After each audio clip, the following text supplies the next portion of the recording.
Hello friends, આજે આપણે બનાવીશું કુંભણિયા ભજીયાની રેસીપી। આ રેસીપી ભાવનગર જિલ્લાના પાલીતાણા તાલુકાના કુંભણ ગામની રેસીપી છે। ત્યાં સૌપ્રથમ કુંભણિયા ભજીયા બનાવેલા।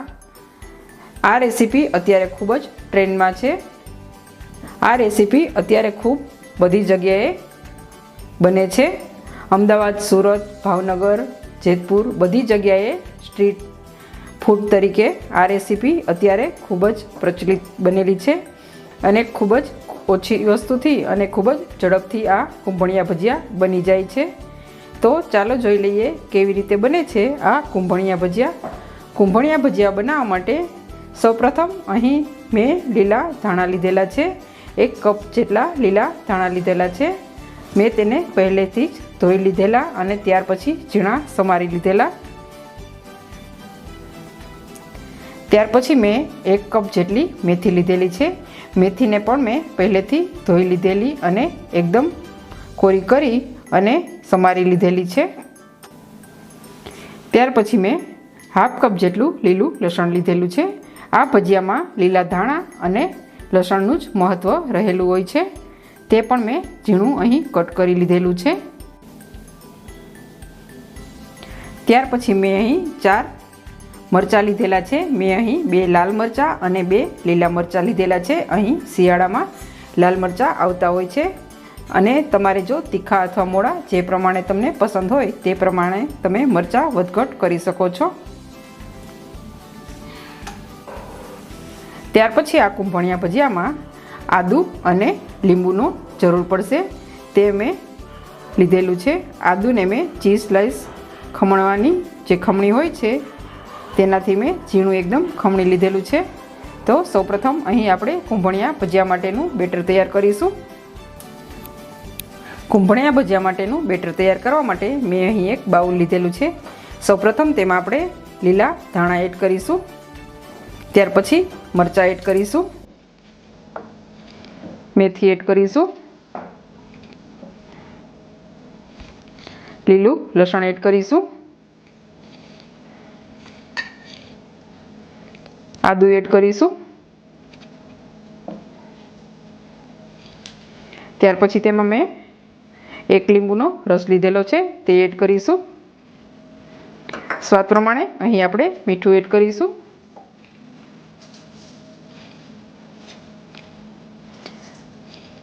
આ મરચાં ખાવામાં ખૂબ જ ટેસ્ટી લાગે છે અને ઝડપથી બની પણ જાય છે। આ ભજીયામાં કુકિંગ સોડાનો બિલકુલ ઉપયોગ થતો નથી। પહેલાં આપણે એકદમ સરખી રીતે મિક્સ કરીશું। આ ભજીયામાં લોટનો ખૂબ જ ઓછો ઉપયોગ થાય છે।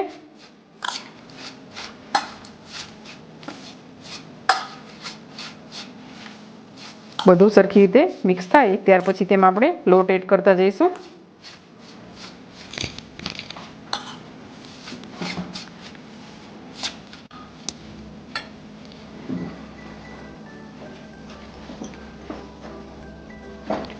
અહીં મેં ચણાનો લોટ લીધેલો છે। ચણાના લોટને મેં પહેલેથી ચાળી લીધેલો છે।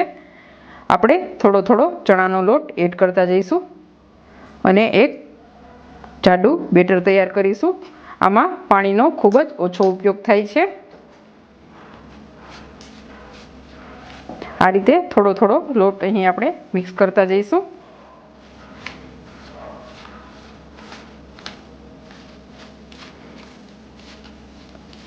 આ પહેલાં પણ ચેનલ પર મેં મેથીના ગોટાની રેસીપી આપેલી, તેની લિંક હું ડિસ્ક્રિપ્શન બોક્સમાં આપીશ, તેમાંથી તમે જોઈ શકો છો। આપણે હજી થોડો લોટ એડ કરીશું।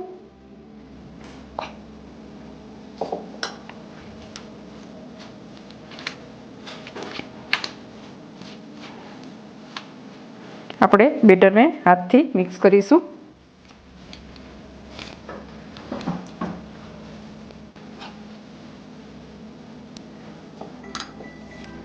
અહીં આપણે થોડું પાણી એડ કરીશું।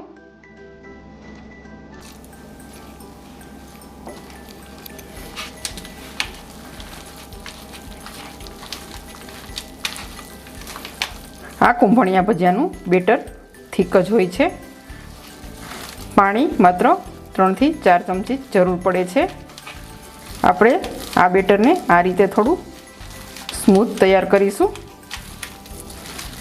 ત્યાર પછી તેમાંથી આપણે ભજીયા પાડીશું.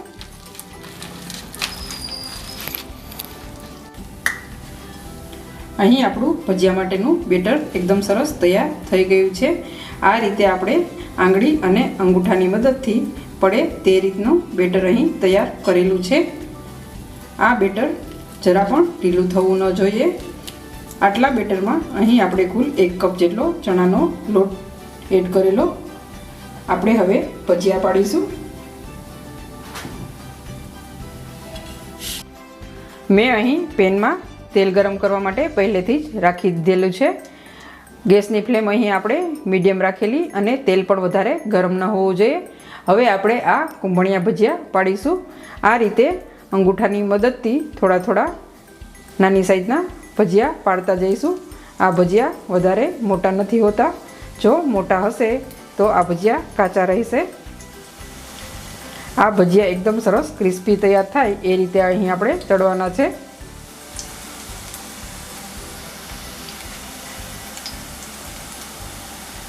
આ ભજીયા ખાવામાં ખૂબ જ ટેસ્ટી લાગે છે. તો તમે અમારી રેસીપી એક વખત જરૂરથી ટ્રાય કરશો. રેસીપી સારી લાગે તો લાઈક કરજો, શેર કરજો અને મારી ચેનલને હજુ સબસ્ક્રાઈબ ન કરી હોય તો સબસ્ક્રાઈબ કરવાનું બિલકુલ ના ભૂલતા.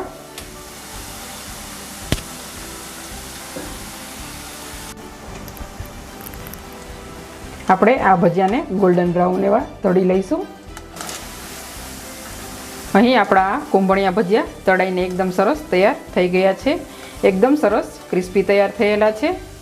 આ ભજીયાની એક ખાસિયત છે કેમ કે આ ભજીયામાં જરા પણ તેલ રહેતું નથી, કેમ કે અહીં આપણે કુકિંગ સોડાનો બિલકુલ ઉપયોગ કરેલો નથી. આપણે આ ભજીયાને પ્લેટમાં કાઢી લઈશું.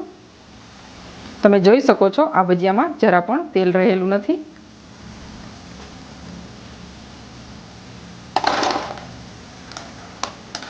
અહીં આપણે આ ભજીયાને એકદમ સરસ ક્રિસ્પી તળેલા.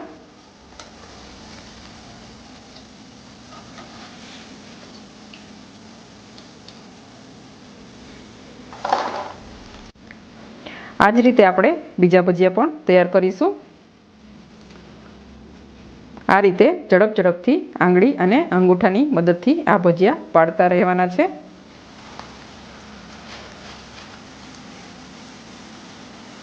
થોડું બેટર હાથમાં લેતું જવાનું અને ભજીયા આ રીતે પાડતા જવાના. થોડો પાણીવાળો હાથ પણ કરતો રહેવાનો જેથી ભજીયા આસાનીથી પડતા રહે. આપણે આ ભજીયાને સર્વિંગ પ્લેટમાં કાઢી લઈશું અને ડુંગળી અને લીંબુની સ્લાઇસથી સર્વ કરીશું, કેમ કે આ ભજીયા ડુંગળી અને લીંબુ સાથે ખાવામાં આવે છે. તમે આ ભજીયાને ચટણી સાથે પણ ખાઈ શકો છો.